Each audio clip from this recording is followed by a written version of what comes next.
Welcome, listeners, to www.ironradio.org, the website and podcast for all things strength sports and sports nutrition.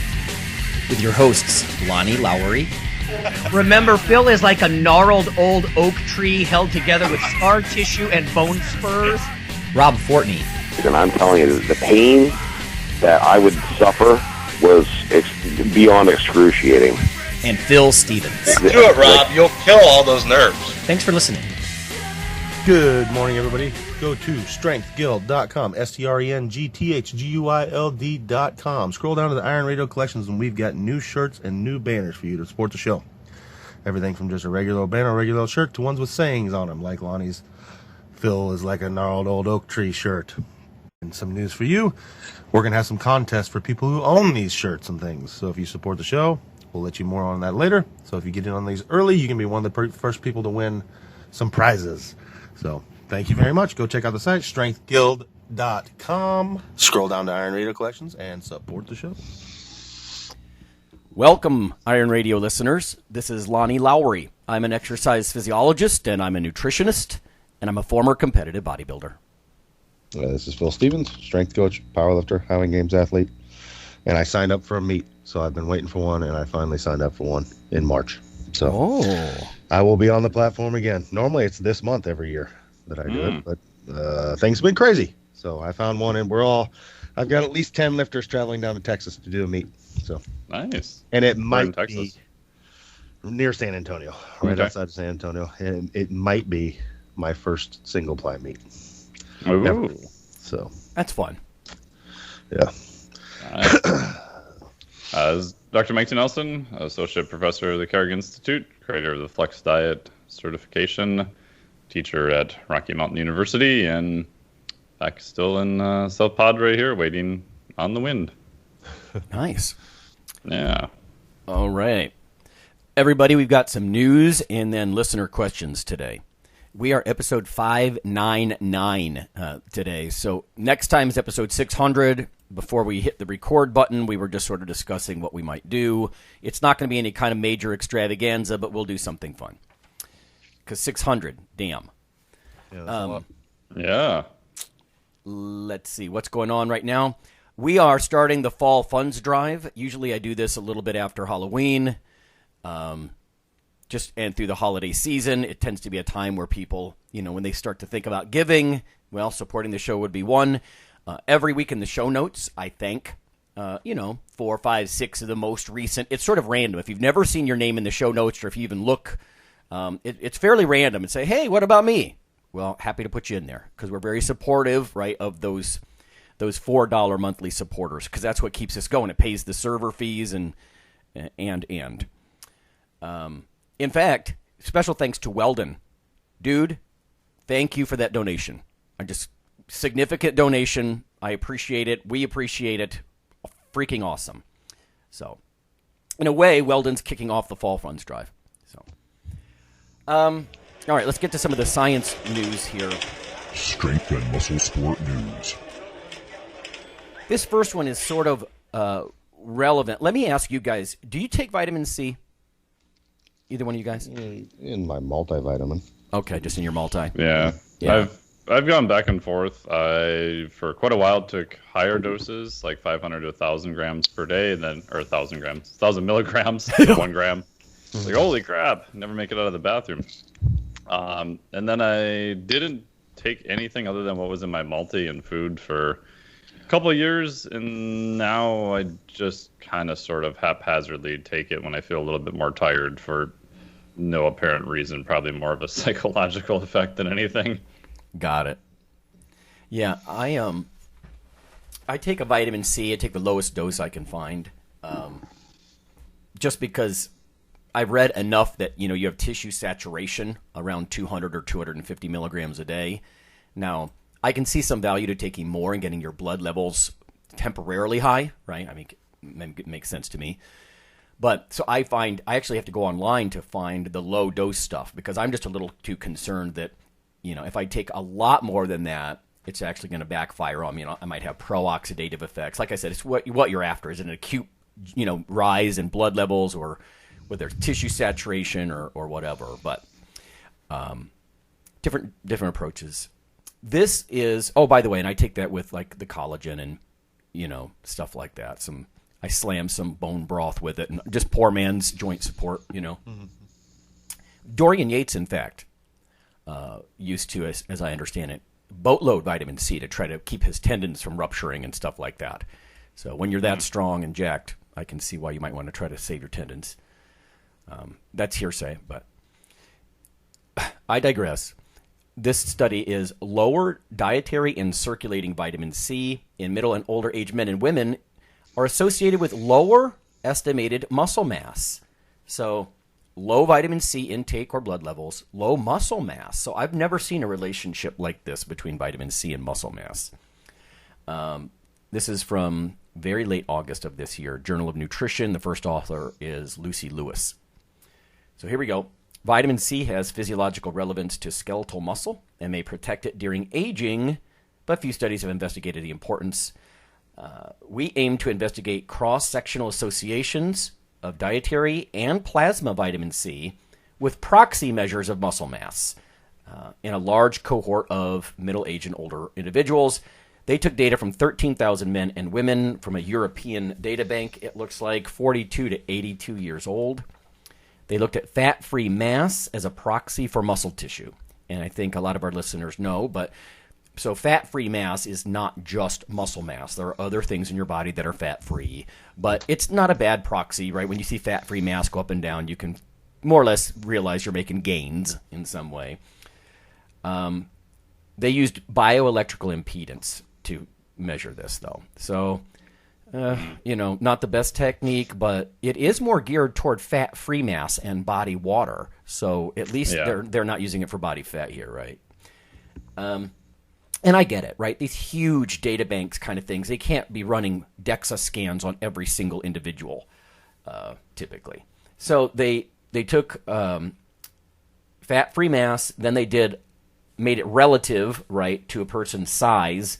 They expressed it as percentage of total mass, so percent of the body that's fat-free mass, and then they made it relative to their body mass index as well. From the vitamin C side, they did dietary intakes from 7-day food records and also plasma, blood draws. Results here, positive trends were found across the quintiles. So for those of you who don't look at stats much, you can take a big data set like this and you can split it into 5 and then look at the highest intake people and compare it with the lowest intake people, almost like there are 2 different groups where you had intervened. But this is not an intervention, right? It's just another one of these cross-sectional studies. Anyway, positive trends across these quintiles for vitamin C and fat-free mass for both sexes.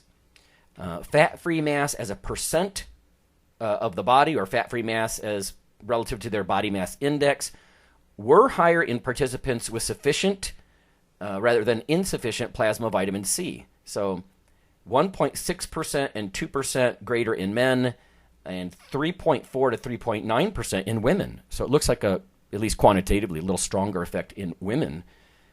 Conclusions are findings of positive correlations of both dietary and circulating vitamin C with measurements of skeletal muscle mass in middle and older men and women suggest that dietary vitamin C may be useful for reducing age-related muscle loss. So never saw that before. Pretty cool. Vitamin C is not one that I ever really thought about as far as, mild anabolic agent, I don't know, or anti-catabolic maybe. So, do you think that's kind of matching some of the NSAID data, that it's affecting inflammation on some level, that may be preserving muscle mass then? I was thinking along those lines, right? Oxidative stress and inflammation sort of hand in hand and that kind of thing. But I mean, they're right in saying nobody's ever really looked at this one before. Now, like I said, there's different strategies. I would have people go look and see what you want to take. My personal strategy has been that 250 milligrams every morning with my joint support stuff because I'm old and my joints are shot. But there's also, I think there's arguments to be made for higher intakes if you're trying to jack your blood levels, for a certain period of time.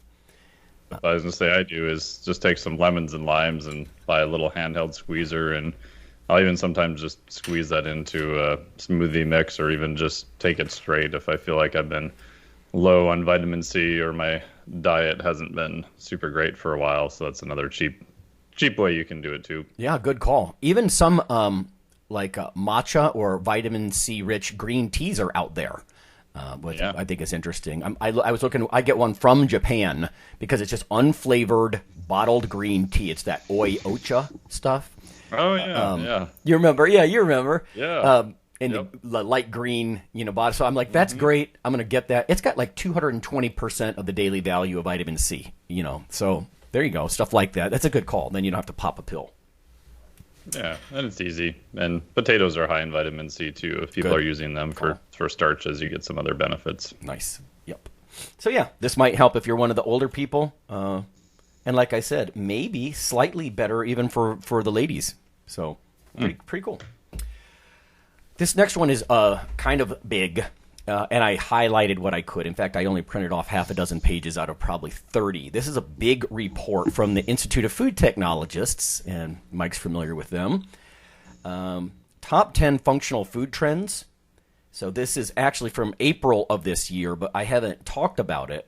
It says, moving from better for you to what's best for me, consumers are personalizing their approaches to healthy eating.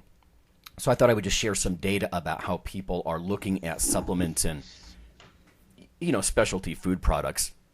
One thing I think is different, here comes the old fart, right? But all three of us, I think, we remember a time where dietary supplements had such a bad rap. And there are certain people in academia especially, like if any dietary supplement was just looked at like vaguely like a performance-enhancing drug, and they like real negative, and even against things like protein and, but everything got such this weird like PED stigma, and supplements are they're not quote unquote natural. But listen, we're going to be inventing, and we always have. I mean, that's what food technologists do, creating food products, and that's going to happen more and more and more. Right? There's vertical farming and hydroponic things and genetically modified crops, and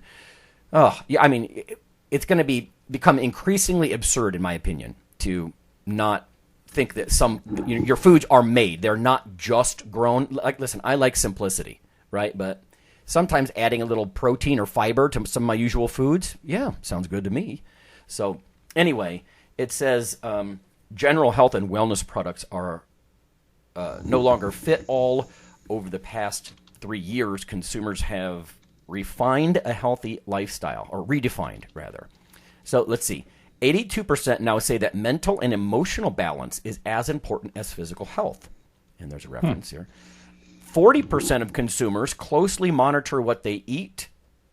43% try to eat healthy but don't pay close attention. And reportedly 9% claim to be on a strict diet. And that's from Data Essential 2019. Now, relative to our listeners, fit consumers who live a healthy, active lifestyle differentiated by integrating physical exercise 3 to 5 days per week, this has now represent 40% of the Gen Pop. I wonder about that one, but that's from Sloan and Adams Hutt 2019. They have a reference for it, so doesn't mean it's a good reference. I'd have to go look. But, geez, yeah. Anyway, fit consumers now represent 40%. They say 109 million Americans are also aged 50 and older, and they are looking for things like low to no sugar, low carb, and no artificial sweeteners. Now, to me, that's a little bit of a conflict. If you're going to have low sugar, it's hard not to have some type of sweetening agent in there. I mean, sure, you don't have to do one of these non-nutritive sweeteners. I'm not saying pump everything full of saccharin and aspartame, but it is weird that they're trying to avoid sugar and carbs, but also sweeteners. It's like, well, okay, but you'd have to get very clever on making things palatable, I think, as far as complying. I do think you can train your palate away from the sickly sweet. I think we all know that, but only 16% of the fit consumers said plant-based was important. And that's quite different, we're going to see, from the Gen Pop. That actually is contradictory to what I've been hearing. I've been hearing a ton of crap, at least Gen Pop, oh, plant protein, yay, plant protein. And I think that they need educated, right? That plant proteins kind of suck by themselves compared to, animal proteins like milk, dairy proteins, and egg, and, go down the list. Anyway, 17% of the fit consumers considered superfood content important, and 18% said gluten-free was important, according to Mintel 2020. I wish the gluten-free thing would go away, but, all of these different little niche diets, you can't just assume they're going to. Half of those who exercise at least once a week always or usually choose specific foods after exercise. So they're thinking post-workout nutrition, about half. 36% choose specific foods before exercise, according to Health Focus 2019. So just giving you some numbers here. More people thinking about post-workout than pre. But, Phil, I know you like the pre-workout stuff, so you can have the energy to train, right? Yep. Hydration, protein, and electrolytes are the most important sports product attributes, according to Mintel. So just a little bit more here. Like I said, it's a big report, but marketers of sports nutrition products may need to reformulate protein-based products in order to offer different options for mainstream fit consumers versus competitors who have different nutritional needs. And that's according to Sloan and Adams Hutt in 2019. Well, we know that if you train hard, you're going to have different nutritional needs, for goodness sake, I would think. But just over half of adults meet the CDC's physical activity guidelines, but only 23% meet the muscle strength goals. Now, that's interesting to me, right? So people are like, I exercise, but of the people who do, less than half meet the muscle and strength goals. So sort of niche market for you guys working with people, I imagine. Building strength is now the third most important reason to exercise after general health and weight management, according to Health Focus 2019. So there's need and there's interest in strength coaching. I think it's what they're saying. Muscle health and muscle tone is the top benefit consumers associate with high protein intake, cited by 56% of those surveyed from Health Focus 2019. Other benefits associated with high protein intake were physical energy, weight management, mental energy, and bone health. And I found that last one very interesting because Mike's heard me bitch over the years. Like, protein used to be demonized for hurting bone density. Oh, yeah. And now the consumers are like, no, I want protein for my bones. I think there were some very confused messages from some allied health professionals that did not stay up on the literature. They saw calciuria, right? They saw a little bit of extra calcium in the pee, and they're like, oh, that must have been leached from the bones. Well, as it turned out, Beth Dawson Hughes, and there's just different researchers, I think Don Lehman, they're like, no, protein probably doesn't hurt your bones. Probably doesn't. Yeah. Stu Phillips has published a bunch on that. Yeah, I imagine. It's just... it's a quantum leap, right? It's like, well, then just go to stick someone in a DEXA, which I have, and, the heavy lifters that I put in a DEXA, Jesus, Fortress was in the 99.9th percentile for bone density. Insane.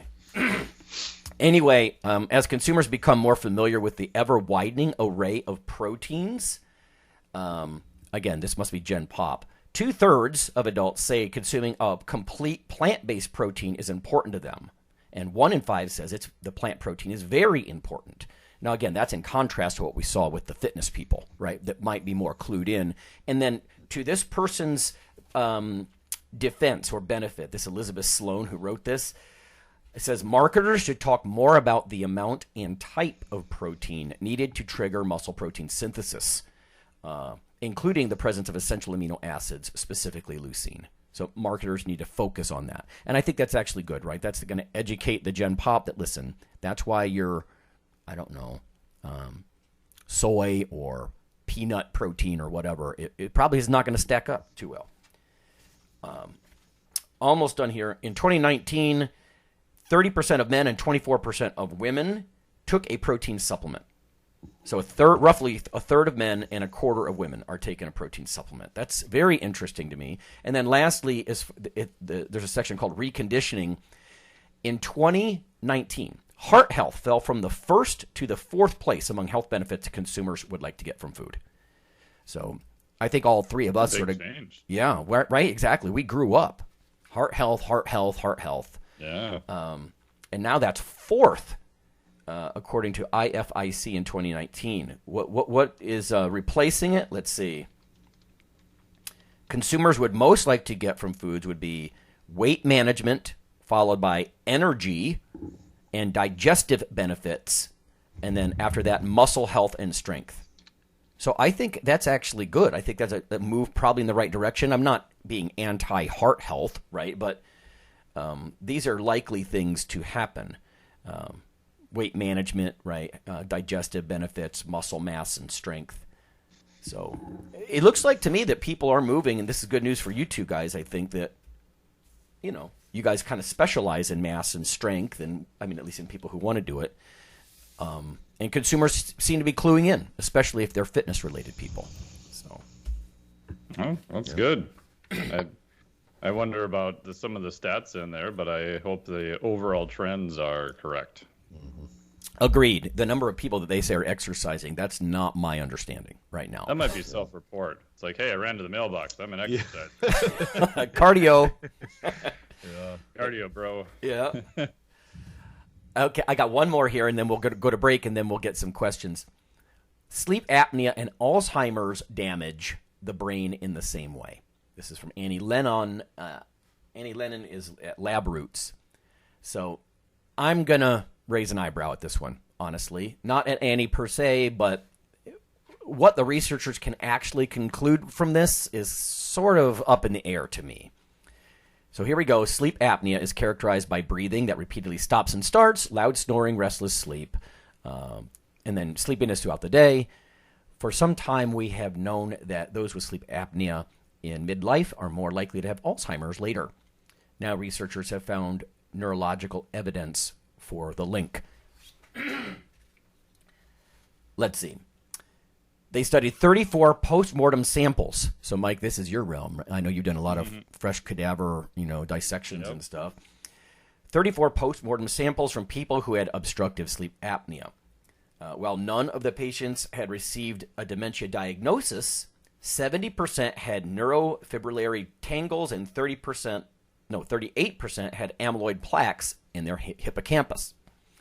After adjusting factors for age, body mass index, and sex, the researchers noticed that the severity of the condition of the sleep apnea correlated with reductions in the volume, right, the size of the hippocampus, which they point out, I think correctly, is part of the brain that's key for memory.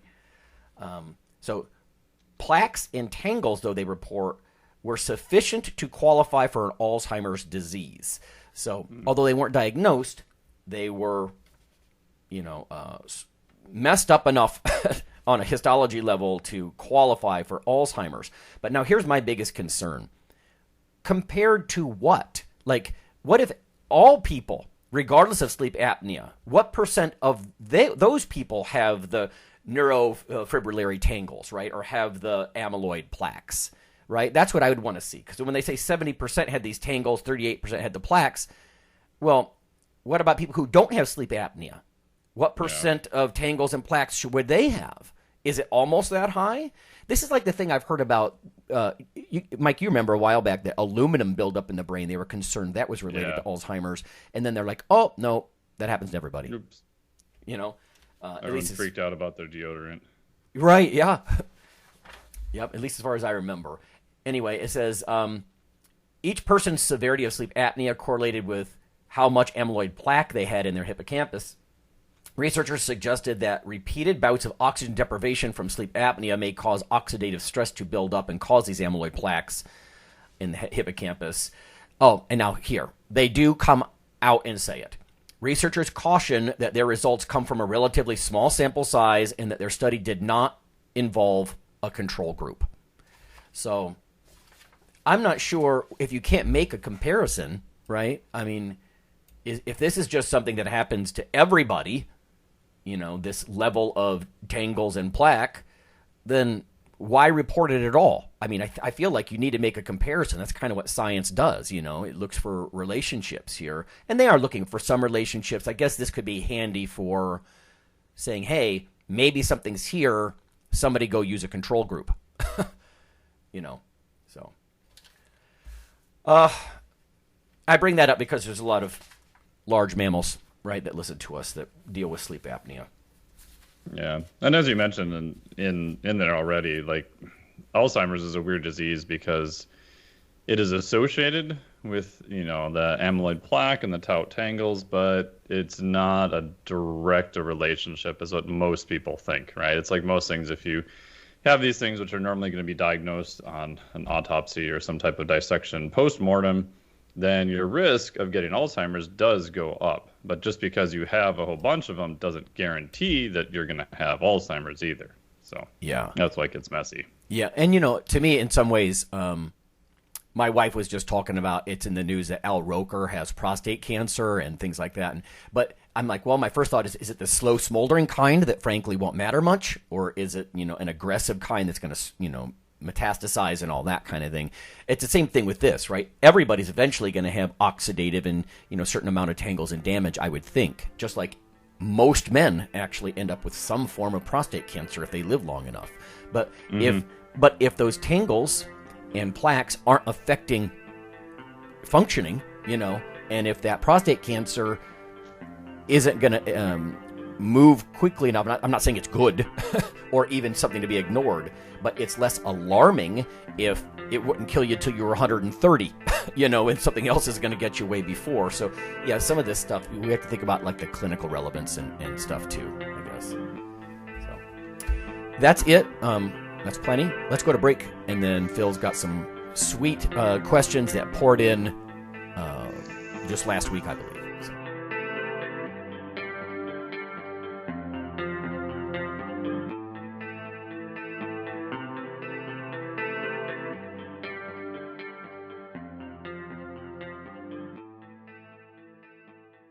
I can't stop feeling. Some of us don't understand how lucky we are to be living in this. Hi, listeners. This is Rob from Fortress Fortney. I'm here to remind you that as the holiday season approaches and your thoughts turn to giving, we like you to keep Iron Radio in your thoughts.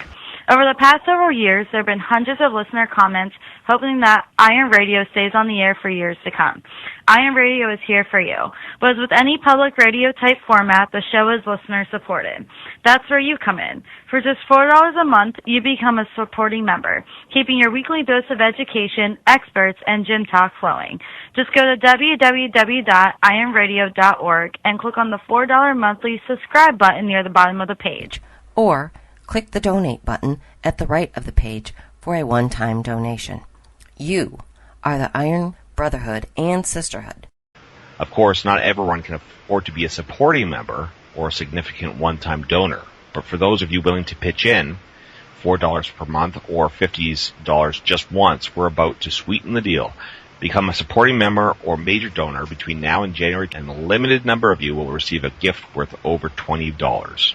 And we will never forget our existing supporters. Simply email me via ironradio.org, and I'll send you a free seminar from Dr. Lowry on how to significantly and realistically boost your testosterone levels. Help your iron brothers and sisters who cannot pitch in but deserve better internet programming in our sports. And happy holidays.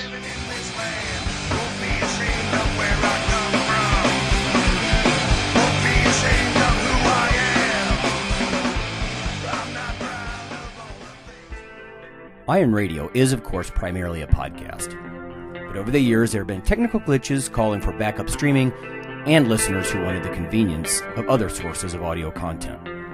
Toward this end, Iron Radio is now simulcast and backed up on YouTube. If needed, please search Lawnman07 or Iron Radio from within YouTube.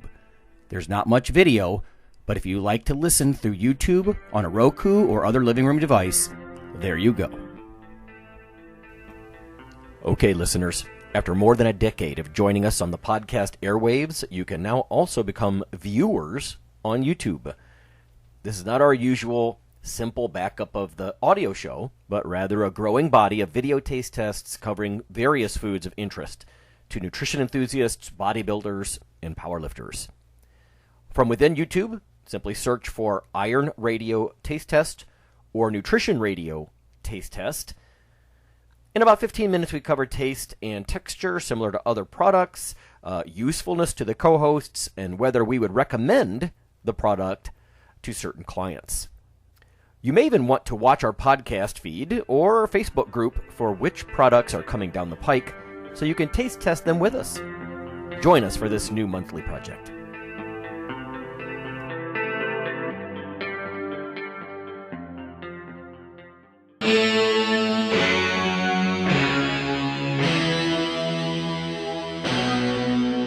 Like your weekly fix of Iron Radio?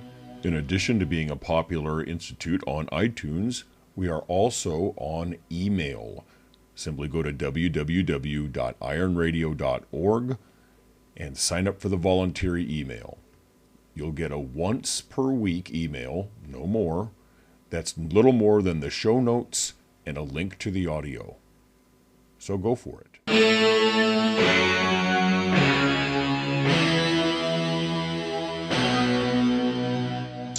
Okay, everybody, we're back. And like Lonnie said right before the break, we got a bunch of listener questions. I posted this up the other day, and then they came in, they poured in after the show.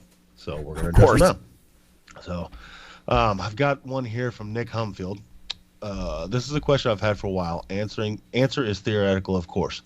Thoughts on ATP uncoupling agents as a potential solution to cancerous tumors under close observation. I know that cancer cells require fast nutrition, carbohydrates, and have much higher metabolic activity, so blunting the incoming nutritional speed, possibly causing the tumor to be first to starve itself out, since this would be a nutrition-based question paired with a known ingredient in bodybuilding world, which I'm avoiding mentioning. What do you think, Mike? I don't know in terms of risk of cancer. I think that's what he's specifically asking, correct? Yes. Yeah, that's outside my area, but I can't imagine it's doing anything good for healthy people in that regard in terms of, so what he's probably referring to is something called 2,4-dinitrophenyl, or DNP. Used to be used as munitions explosive, kind of a cousin of TNT back in the day. Yep. So munitions workers, I think in the 30s, started having all these weird body heat would go up, metabolic rate would go up. Some of them had eyesight issues. And they found that they were getting this exposure actually through the skin. It can actually go transdermal through the skin. It was used as a weight loss drug for quite a while, many, many years ago. But the side effect is if you take too much, you cook yourself from the inside out. And there's nothing you can do. There's no pharmaceutical agents to reverse the effects.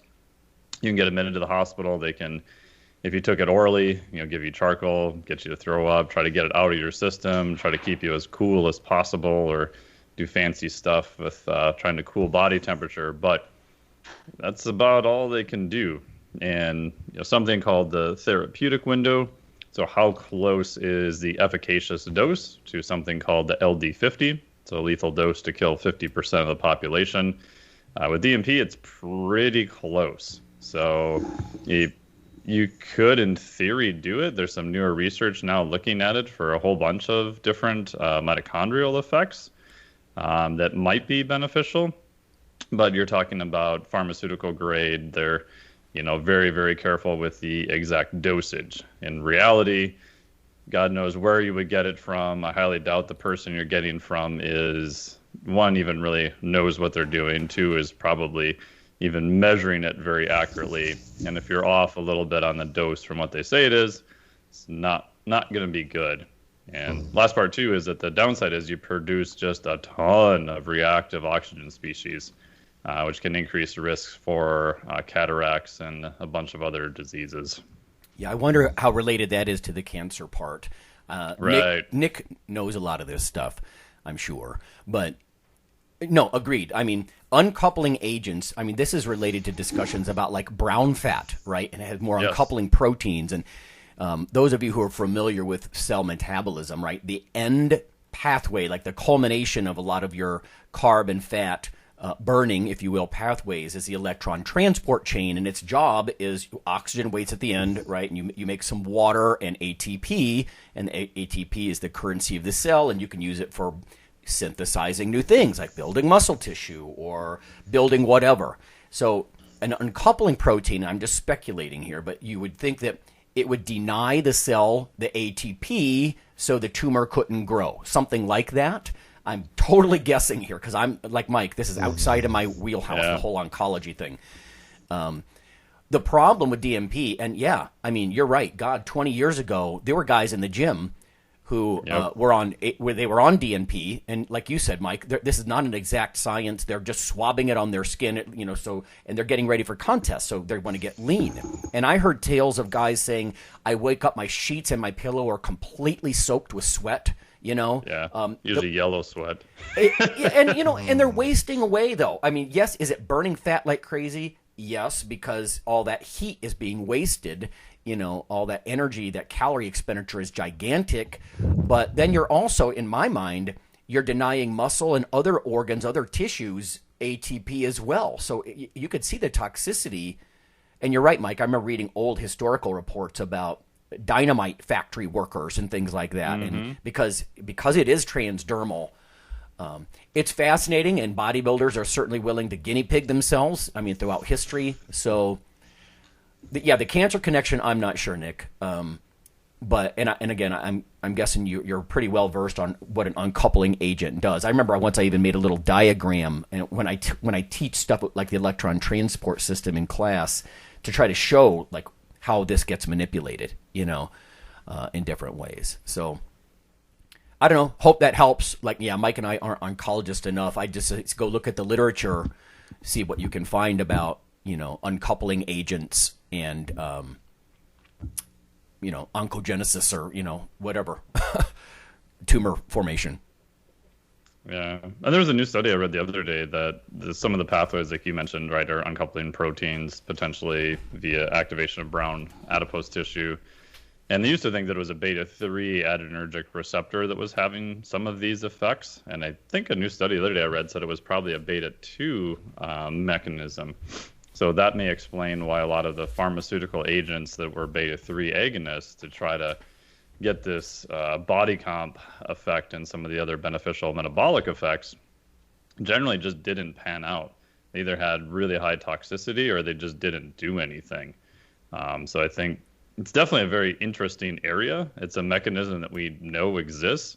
It's just how could you potentially exploit it for a positive without having all the current negatives associated with it. Yeah, we could almost do a whole episode just on adrenergics, Yeah. Clenbuterol being so selective to beta-2 that people have to cycle on and off of it because you get receptor downreg and all that. That's, of course, a broad brush here, but European asthma drug. But, obviously bodybuilders have clued into that here. Clenbuterol is actually a very weird med in that it would, in many ways, it's less cardiotoxic than a non-specific, like an ephedra kind of thing, cardiovascularly and whatnot. But it both makes you ripped and strong. So I can see both bodybuilders and powerlifters interested in that stuff. But my understanding is it's not even approved for asthma in the States. It's more of a European thing. No, never cleared FDA approval because of potential risks of toxicity. If you look at some of the animal studies on it, which again, animals, not humans, it appears to be relatively toxic. I know other bodybuilders and other people kind of scoff at that, but their risk profile is generally pretty high. I was sort of a scoffer, at least a long time ago, because of, just the density of the different adrenaline receptors on the heart, and again, and compared to something like ephedra and that kind of thing. Yeah, but you're right. And sometimes I feel like it's like the protein thing we were talking about earlier and just things getting demonized in a lot of ways. Like, well, it's so toxic. Like it became in vogue to show how toxic things are. So you look at like the morphology of a rat heart and how it changed over time, and but is that the same thing as what's going to happen to a person who uses it for 6 weeks to get ready for a show? But how do you even study these sorts of performance enhancing drugs and whatnot, physique drugs, ethically? So it's just it's really hard to. I'm not saying these things are safe necessarily, but I hear what you're saying. There's definitely evidence that would lead you to some concern.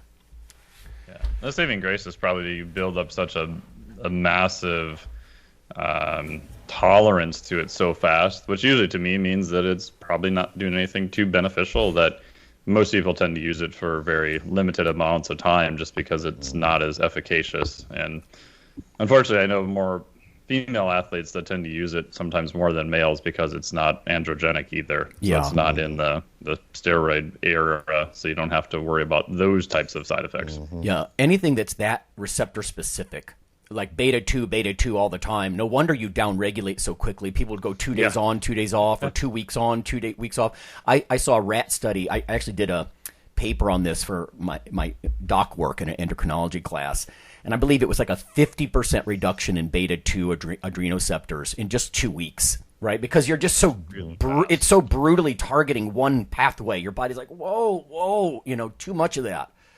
But anyway, we're sort of on a tangent already there.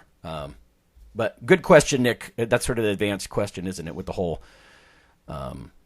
uncoupling and all that. So what else do we have? We'll go to a training question next. Nate asks, how do you program for a super total? A super total in my mind being a clean and jerk, snatch, squat, bench, deadlift. I'll start it out. The way I would do it, if and I've done it with athletes, if we're not increasing the number of days that they're able to train, let's say that's static, like these are just the days I'm able to train, I would add the clean and jerk and the snatch as a dynamic move before our strength work. So as an example, like on squat day, we might add clean and jerk first. So you warm up with your clean and jerk, because that's generally going to be the limiting factor. Is not going to be the squat itself. It's going to be, throwing the bar up to your shoulders and technique and everything else. So we'll warm up with clean and jerk, and then we'll move to the squat, and then whatever assistance work after that. And then same thing on deadlift day. Maybe we snatch first, and then we move to our deadlift.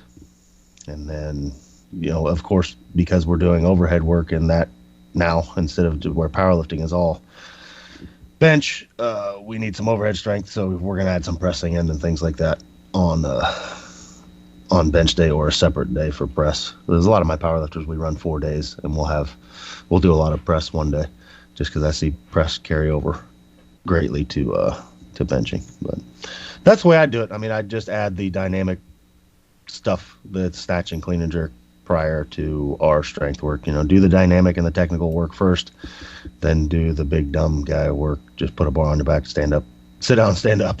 So it just seems to work better that way. Snatch and clean and jerk don't go well after you wear yourself out generally. So your technical ability just diminishes greatly. So it's not a good idea. But I don't know. What do you think, Mike? I would call you. I don't know. I've never programmed that for anyone. I've programmed some stuff independently, obviously, but never together. But just on a theory basis of a principle of how I program stuff, I generally put stuff that's higher priority first and anything that's much more technical first, because I don't want a lot of fatigue associated with it. Yeah. The only exception I've ever done with that is some CrossFit athletes where I know they're going to have to do Olympic lifts under fatigue, and that's a completely different animal. Yeah. And that's a super advanced thing you would do with them too. Most people have it inverted where they're doing too much of the oldie stuff under fatigue. So yeah. The only other time I'd change that, like I said, is if I just had somebody that, like, I have unlimited time to train. Oh yeah, then who's there? Then rest along. Yeah, then we'd just we'd have maybe we do. I've had people do split sessions. Like, okay, we're going to do your clean and jerk snatch in the morning, and then we're going to do your strength work at night, type of thing. Or we can add in separate days where we keep. You can get a lot of benefit keeping the Olympic lifts low percentage wise, and just like work on the move, the technique, and get stronger. At the same time with your strength work. So I think people forget, especially in this country, they forgot for a long time that Olympic weightlifting is still a strength sport. And yeah, the Olympic people here, it was all about technique. And then like we've had, what's his name? Shane Hammond on. Yeah. And like came in and like what the biggest thing he said was the difference when he went to the Olympic training hall was holy shit, the Iranians and the Russians, like Shane was a strong fella. He squatted 1,000 as a junior. He's like, I was a weakling compared to them, and strength can trump technique at a certain point. And it's still literally, if you want to win the Olympics, it's who puts the most weight over their head. So it's still a strength sport. It's not all technique. So, I mean, like I said, you can find, if we just get you technically sound and never go above 80% maybe in the Olympic lifts and just, use our strength work for the strength portion, you can get a long ways. So, and you see that in some Olympic weightlifters, and again, this is not my area of expertise, but just watching films and videos and stuff, you can see some lifters who generally are bigger and stronger can kind of save a lift, and other people, if it's off just a half a hair, they're done. Yep. So obviously that comes with its own risks too. But if it's at a competition, then it's go time. Yeah, exactly. So, saunas.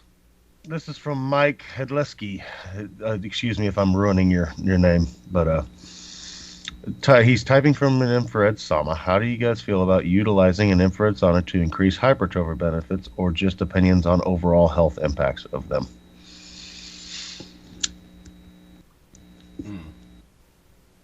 I can go first. I'm doing a whole course on physiologic flexibility, right? So how do we target kind of homeostatic regulators in the body? So things that your body absolutely has to keep constant. And one of them is going to be body core temperature.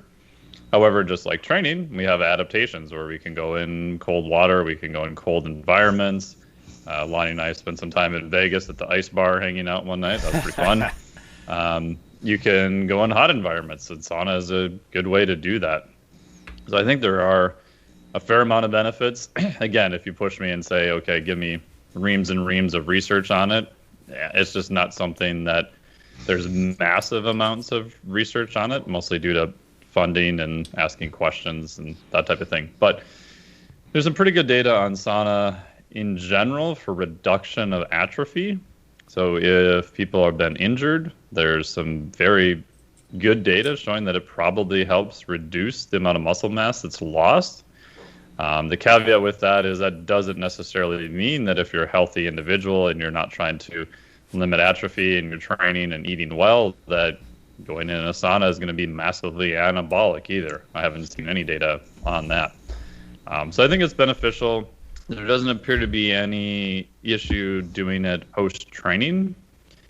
There's a couple studies, the main one out of Norway. If you get into cold water immersion for 50 degrees or lower for 10 to 15 minutes immediately post kind of hypertrophy work, you may see a slight downtick in that. Again, it's not massive, but possible. We don't see that with sauna. With sauna heat, you can probably go in right away and not have to worry about any of those effects. In terms of far infrared versus traditional sauna, I don't know. A lot of it, I think, just comes down to practicality. The far infrared is having more and more data now that's supporting it. It feels completely different. I don't know if you guys have ever done a far infrared, but to me, it felt like I was a turkey being baked from the inside out. It was just a bizarre feeling because, like, I didn't perceive that the temperature was that high. But man, I was sweating like crazy. I was like, this is weird. Usually the far infrared saunas don't get quite as hot as traditional saunas. So if you're someone who is accommodated to a very high heat tolerance, that may be something to think about. Most of the data so far is on traditional saunas just because they've been around a lot longer, especially in Finnish culture. My bias is I like the more traditional sauna, but I think far infrared can be beneficial, and a lot of times, if that's what you have access to, I think it's going to be better than nothing. Yeah. Lonnie, any thoughts on that? Do you guys use sauna? I don't use it. I got nothing on this. Only indirectly. I'll say this, Mike. You and I, we've seen data where they have done massive vasodilatory things to people, and it didn't make them more anabolic unless they also had a bunch of the right hormones and amino acids in their bloodstream. Right, I think it was at EB one year. We were looking at they were using sodium nitroprusside or something, and just way vasodilating. Yeah. If the intent is vasodilation makes you huge, I'm not that excited by that. I have used saunas before. The first gym I ever worked, just basically I went from toilet wiper to personal trainer kind of thing there, and they had a sauna, and I would hit the sauna, but I wasn't doing it to get big. I was just doing it, I feel like it's just especially if you can't do other things for physical reasons or injury, it's a way to apply it's sort of a stressor, right? It's a heat stressor, and then you sweat and everything like that, but then you feel good about it. It's not taxing in the long run. It's more recuperative, if anything. But I don't think it. If you're about the vasodilation and whatnot, I'm not that excited by that by itself. Yeah, and in gen population, which is not our population, there's some data showing cardiovascular benefits. So if you take a gen pop person and put them in a sauna, their heart rate can get relatively high, and that may even quantify as some cardiovascular training for them. If they're not doing a lot of other training and they're more on the untrained state. For general health, there's lots of data from a bunch of Finnish cohort studies showing that sauna use is extremely helpful for longevity, mortality, things of that nature. The hard part, too, is differentiating out, is that a social aspect? Is it a relaxation aspect? Is it you're spending some time kind of doing some self-care? Either way, most of the data shows that it's beneficial. Last comment, too, is just don't get crazy with it, because if you end up having heat stroke and you don't die from that, if you have an exposure to really high heat that goes too far, for whatever reason, you become extremely sensitive to heat then in the future for quite some time. And I don't understand the exact mechanisms of that. But, just go slow and steady. And if it feels like too much, just get out. We'll do one last one. There's one that we'll probably have to get to later. It's about just training older populations. It could make a whole show because there's 3 or 4 questions on that.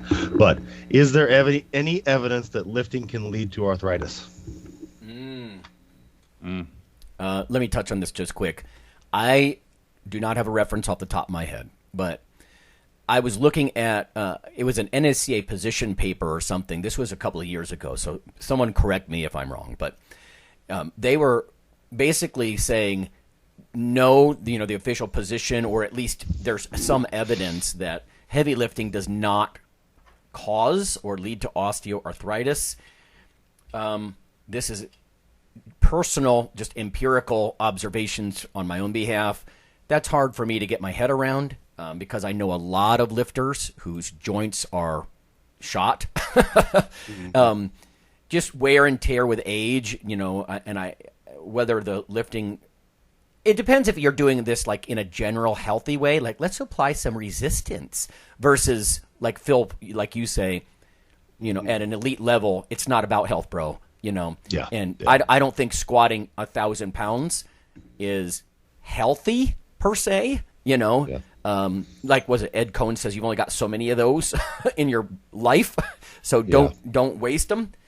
So my personal observations, I guess, are at odd with the evidence-based, what you might read in the literature.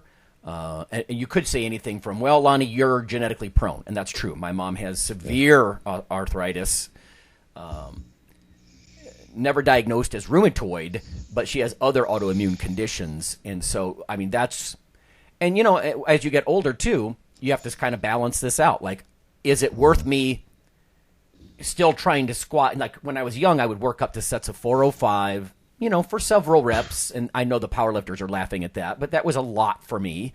And now, but even at that weight, I'm like, why am I doing that, right? If I'm not going to be competitive, you can get a lot out of a lighter weight, not light weights, but I don't know what your thoughts are, Phil, but 2.25, 315, you can do some pretty vicious stuff with that weight range. Yeah.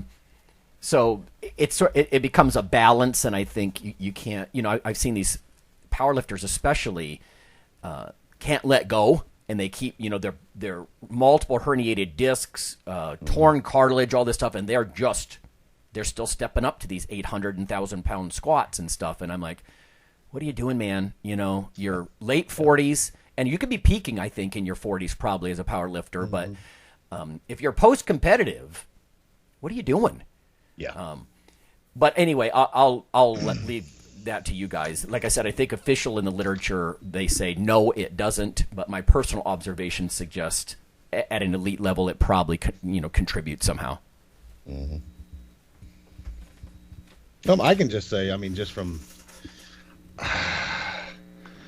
observations again, being a coach, I can say that most of my people that not only were lifters but have led very active athletic lifestyles throughout their life tend to have more joint issues and some arthritis going on, just wear and tear. But I can also say this is that with people with arthritis, it's a dangerous spiral, and generally what happens is they get less active, which exacerbates the problem. Now they're just weak and in pain. So I've seen in like with older populations that if we can just strength train them, no matter what, they're going to be in pain, but at least they're not weak and in pain. Right. Yeah. So they're able to do more despite the pain of their joints. So strength training actually helps people with arthritis. Because if not, what you end up with somebody that ends up immobile because, it hurts, so I just don't do anything. So then they get weaker, and then they don't move even more, and then it's this vicious spiral. So we've been able to combat some of the arthritis stuff with smart training. I'm not saying I'm gonna get you ready for a powerlifting meet, but doing things that we try and minimize the volume on the joints and maximize the let's make you a little stronger. And they're able to do more despite the pain because they're no matter what, they're just always going to be in it. Yeah. So Phil, I once taught a medical aspects of ex-phys course, and there were some slides that back you up 100%. That right, like people with arthritis, like osteoarthritis, even other forms. Right, we're just talking about joint inflammation, literally by definition, arthritis, right, arthritis, and the ones that pushed themselves, kind of forced themselves, really to do some resistance work. We're glad they did. They had better outcomes, right, even though it was sort of hurtful. And this is why you just need to listen to your body and work with somebody who's educated on this stuff, right, or has experience with this stuff. But, yeah, I think the evidence backs you up. Mike, you're the freaking engineer. What is it? What's happening with joint shearing forces or something, Yeah.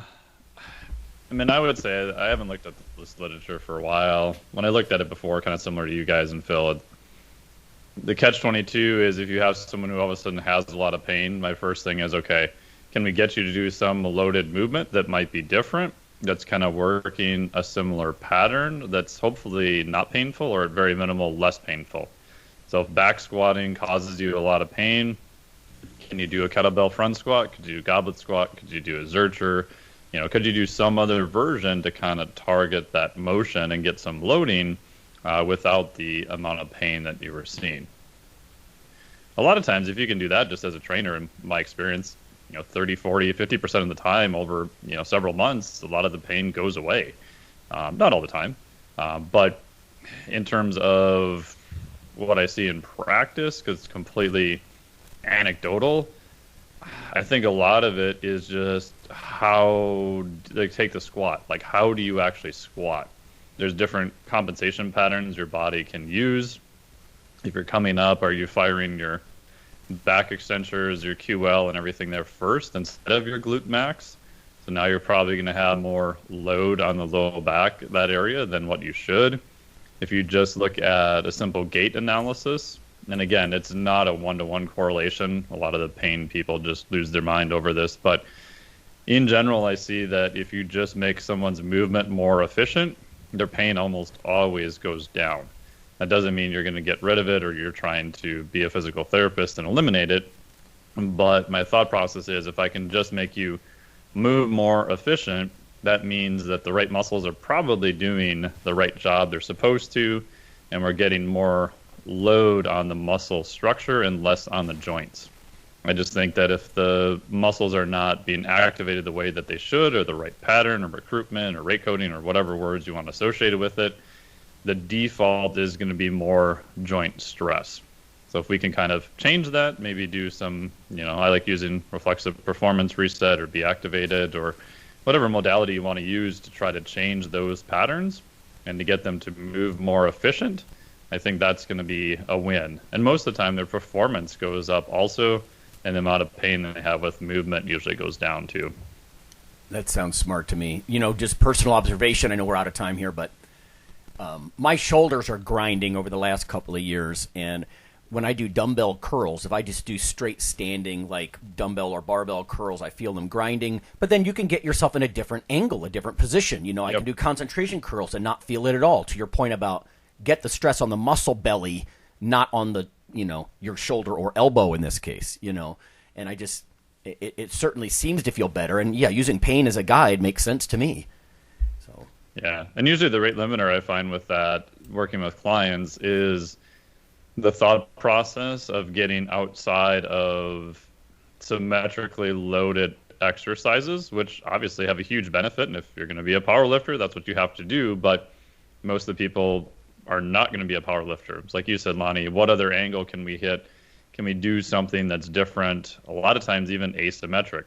The amount of people I've had who have, pain doing a deadlift, but as weird as it looks, can do a straddle or a Jefferson deadlift, super high. Interesting. And you look at that and you're like, this makes no sense whatsoever, right? Going to asymmetric, kind of weird looking, you step over the bar and pick it up. But a lot of times that position is just enough different where they can do it without having pain. So great, I'm going to go with that. And obviously we're not going to load it super heavy to start with, but that's a position where they can get weight off the floor. So I'm happy with that. Yeah. One last little tidbit. I'm a huge fan of eccentric lifts, and you can get a lot of muscle micro trauma and growth from a bodybuilding or hypertrophy perspective without putting giant weights just crushing your joints, So eccentrics, yes, you can do very heavy, but you don't have to. You can use, slightly lighter weights and just really, abuse that muscle belly, if you will, in a good way, and not trash your joints in the process. Yeah, and you could make a good argument for the use of machines in this area. If people, can't find a qualified coach or someone to work with or a good physical therapist, a machine a lot of times will just limit the amount of movement options you have. Mm-hmm. And by doing that, a lot of times that will change the recruitment pattern your brain has to use to execute the movement.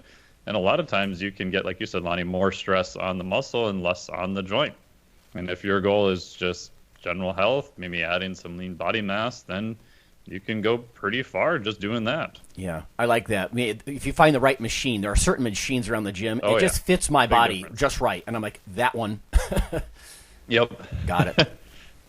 Yeah, and if you find those types of machine, like I love the lever arm hammer strength pull downs in front. Yeah. Like for whatever reason, that machine to me is just awesome. Other than the handles are way too low, I got to hold on to the friggin' rafter on the top. But some machines you just do it and you're like, yep, that feels great. Other machines you play around with all the angles, you try everything, and you're just like, just doesn't feel good. And normally when I find it doesn't feel good, I'm feeling more joint stress and less muscle stress. All right, I think we're going to call it there. Phil's got to get, and we've addressed what we could. So, good stuff. Everybody tune in next time for, oh my God, episode 600. We'll see you then. See you.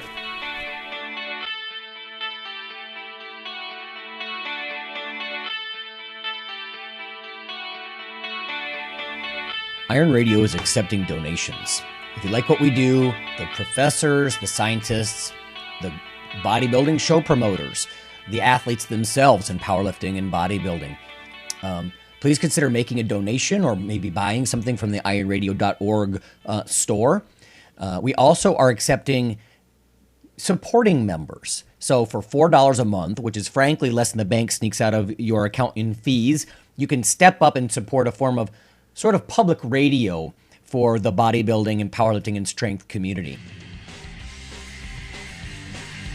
The Iron Radio podcast and all of the audio on ironradio.org is for informational purposes only. If you're interested in starting a diet, or exercise program, it's important to check with your physician. Also seek the help of registered dietitians, athletic trainers, and qualified exercise physiologists in order to make the progress that you need.